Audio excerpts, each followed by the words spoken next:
Era uma noite densa e sombria na pequena cidade de São Vicente.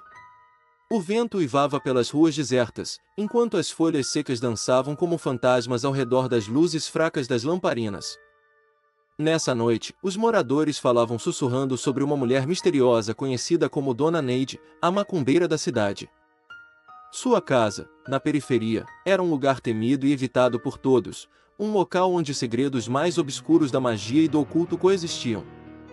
Dona Neide era uma mulher de cabelos longos e negros, que pareciam absorver a luz ao seu redor, refletindo apenas a escuridão que habitava em seu coração. Seus olhos, profundos e enigmáticos, pareciam enxergar além do que o comum poderia. Vestia sempre roupas escuras, enfeitadas com penas e contas, e tinha uma aura que provocava respeito e medo. Aqueles que ousavam se aproximar sentiam um frio na espinha, como se a própria morte estivesse ali, vigiando. Nos dias que antecederam a Halloween, a cidade começou a sofrer uma série de eventos estranhos. Animais desapareciam, os colchetes nas portas se soltam e inexplicavelmente uma sensação de mal-estar pairava no ar. Os moradores, com medo do que estava por vir, começaram a sussurrar entre si. "É a macumbeira", diziam, "ela anda fazendo feitiços para conseguir poder." Um grupo de jovens, movidos pela curiosidade e pelo desejo de provar que não havia nada a temer, decidiu investigar. Eles eram Marina, a líder do grupo, com cabelos loiros e uma coragem inabalável; Lucas, o cético, sempre duvidando das histórias de terror; Ana, a mais supersticiosa, com medo até de olhar na direção da casa; e Bruno, o engraçado, que com suas piadas tentava aliviar a tensão. Na noite da investigação, a lua cheia iluminava o céu, proporcionando uma claridade sobrenatural. O grupo se aproximou da casa de Dona Neide, que se erguia como uma sombra encoberta pelo abandono. As paredes estavam cobertas de trepadeiras, e a porta rangia, como se estivesse sussurrando advertências para quem se atrevesse a entrar. Armados com lanternas e um sentimento de bravura, eles bateram na porta. Uma voz rouca e arrastada respondeu: "Quem procura a sabedoria do além?" A porta se abriu lentamente, revelando Dona Neide em um manto esfarrapado, rodeada por frascos cheios de poções e ervas. "Entrem, se estiverem prontos para o que procuram", disse ela, com um sorriso que mostrava dentes amarelos e desgastados. Dona Neide os levou para dentro de sua casa, que estava repleta de objetos estranhos, bonecos de vodú, caldeirões fumegantes e símbolos de proteção. O ar estava saturado com um cheiro de incenso e algo mais, algo pesado e opressivo.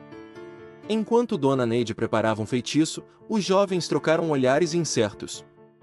Lucas tentava protestar, mas suas palavras se dissiparam diante da presença de Dona Neide.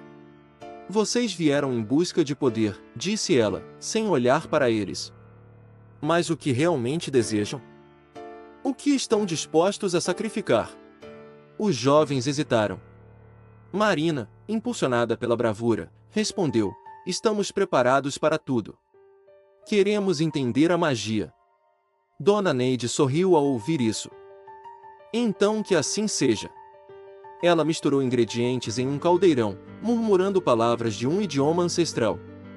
As chamas crepitavam e uma névoa densa começou a se formar. Os jovens ficaram apreensivos, mas a curiosidade os mantinha em pé. Subitamente, a névoa se dissipou e em seu lugar, figuras espectrais começaram a emergir, dançando e gritando. Eram almas perdidas, que pareciam implorar por socorro, revelando tragédias e desespero. Ana, aterrorizada, cobriu o rosto com as mãos enquanto Bruno soltou uma risada nervosa, mas logo aquela alegria se transformou em pânico ao perceber que as almas estavam cada vez mais próximas.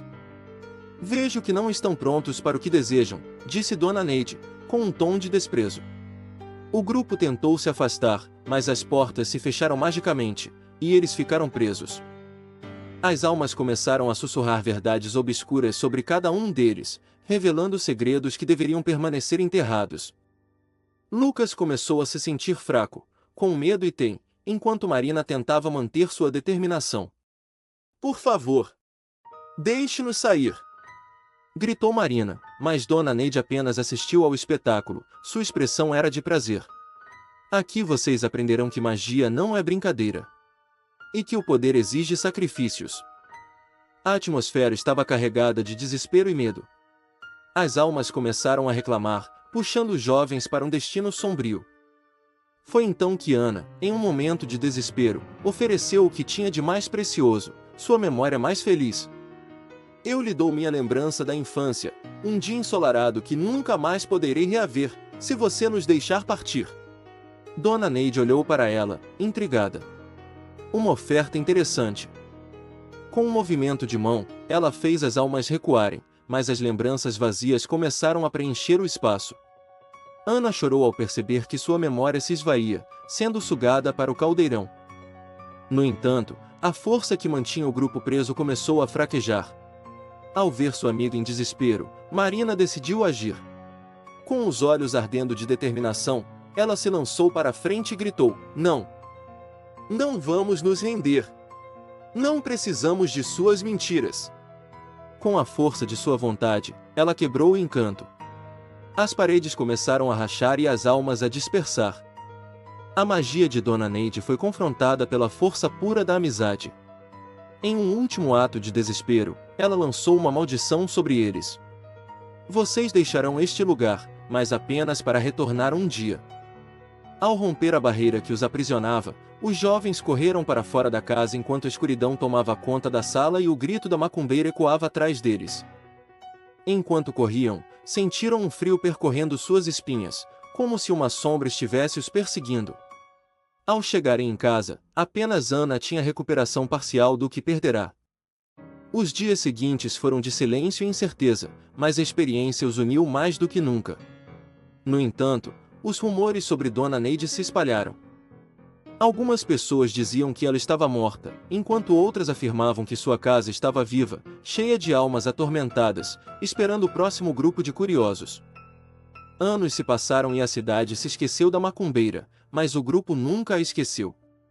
Eles se distanciaram um do outro. Cada um carregava as memórias da noite fatídica e suas respectivas culpas. Contudo, um dia, Marina decidiu que era hora de voltar à casa de Dona Neide, não em busca de poder, mas para confrontar seus medos. Ela chamou os amigos. Ao se reunirem, perceberam que algo os ligava. Eles entraram na floresta que levava à casa, e a sombra da construção se ergueu diante deles. O vento soprou, e na distância, ouviram um riso. Dona Neide os aguardava. "Bem-vindos de volta! Sabia que voltariam. Prometi que retornariam, e aqui estão." A macumbeira sorriu, e eles tiveram a sensação de que a casa nunca os esquecera. Enquanto as almas dançavam e as lembranças voltavam, eles perceberam que a verdadeira magia estava na amizade e na coragem de enfrentar o desconhecido, mesmo através do medo. Mas, no fundo, todos sabiam que certa quantia de sombras permaneceriam nas suas vidas, lembrando-lhes que a linha entre luz e escuridão é tênue, e que, em alguns casos, é possível que a busca por poder tenha um preço custoso.